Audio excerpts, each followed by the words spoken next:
each crisis is more dangerous than the one before. So 1998, 2008, we're going to get to a point, we may be there, where the crisis is actually bigger than the Fed, bigger than the Fed's ability to stop. We are uncomfortably close. Now, it's impossible to know exactly how close because it's a complex dynamic system, and you can make very good predictions on complex dynamic systems as to the magnitude of the crisis, but it's very hard to get the exact timing. But I can say that we're uncomfortable because now we've been there twice before in recent years.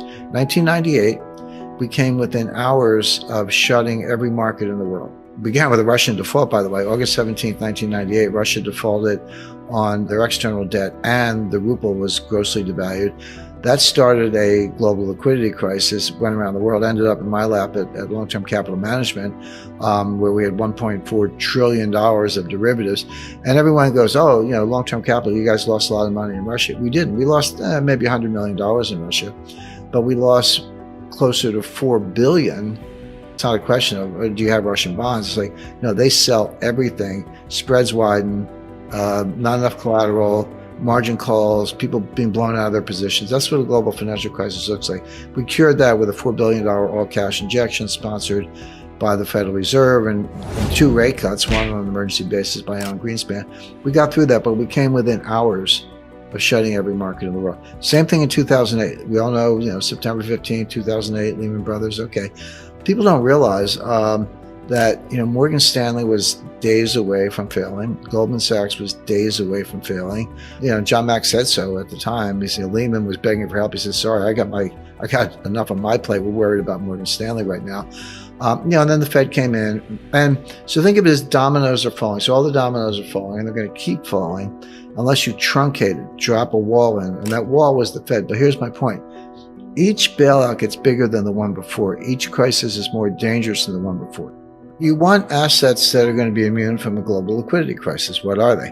Land, real estate, gold, silver, fine art. I see Andy Warhol, Marilyn Monroe has gone, they estimate $200 million. You could have bought that for $50,000 in the 1970s. That's a little more specialized, but there are, natural resources, water, et cetera, energy, oil. If you want to be in stocks, okay, get stocks of companies that are based on natural resources, such as ExxonMobil, Chevron. I'm just giving these as an example.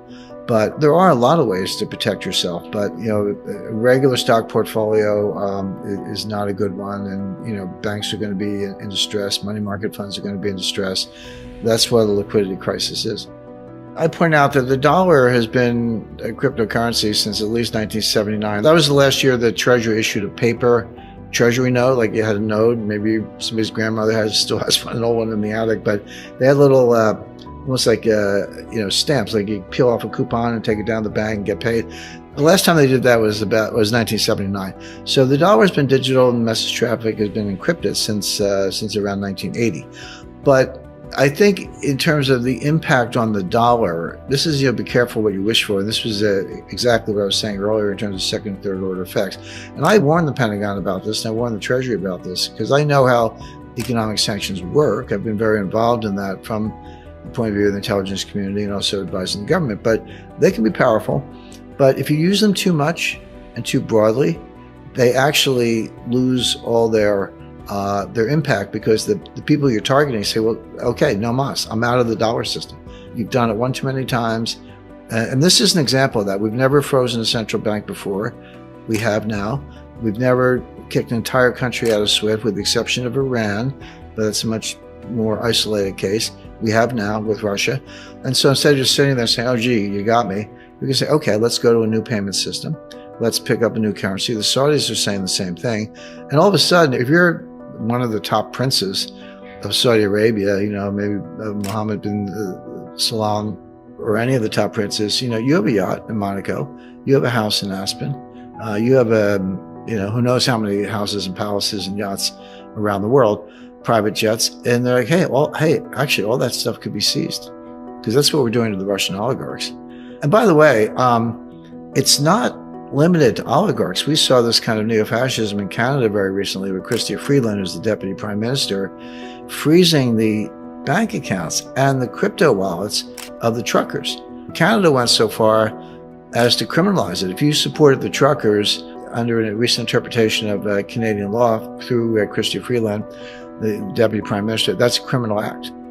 So I told Justin, I said, come and get me. But my point being, so she's seizing the accounts of blue-collar truck drivers, and Biden's seizing the accounts of oligarchs. But it's the same thing, okay? Blue-collar, multi-billionaire, but it's the same thing. Suddenly, Canada and the U.S., two of the number one, I think number 5 economy in the world, number 6 maybe, have frozen Canadian dollar and U.S. dollar accounts of people they don't like. Now, you can say it's for good reason, and Putin should have invaded Ukraine. I get it. But if you're a Saudi prince, if you're certainly a Russian, if you're a Chinese oligarch, how comfortable are you with the dollar right now? I haven't met him personally, by the way. I checked him out. Looks like a thoroughly bright guy. But other than carrying Larry Fink's briefcase for a few months, I mean, he's a year maybe, he's never had a job outside of academia or government. So he doesn't really understand the real world and doesn't understand what we're discussing right now. So the answer to the question was that they didn't think this through. They don't understand these knock-on effects.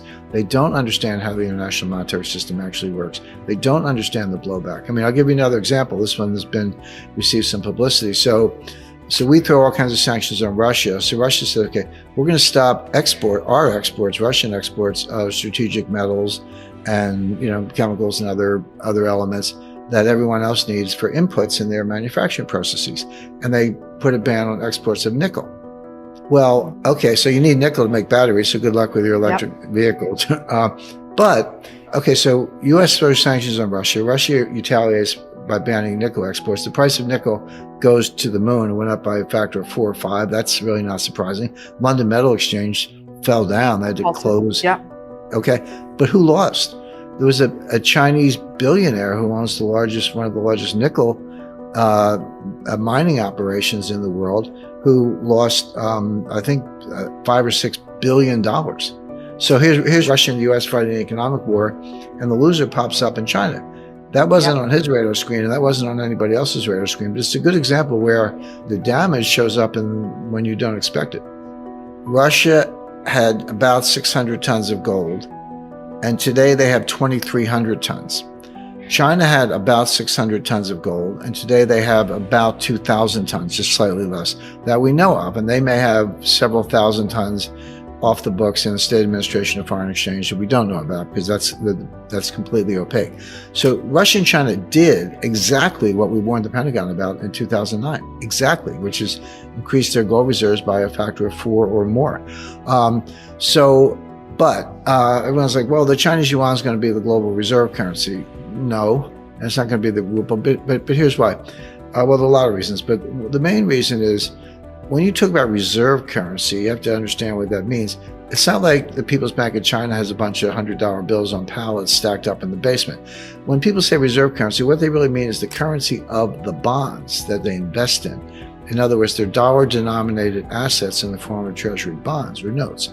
That's what China actually has on their books, not like dollars per se. So if you want to suggest or hypothesize that the Chinese yuan is going to replace the US dollar as a global reserve currency, where's the yuan bond market? I mean, it doesn't exist. Very small scale, very illiquid, no primary dealers, no win issue trading, no auctions, no repo, no settlement clearance, none of the plumbing and the mechanics of a mature bond market such as the United States.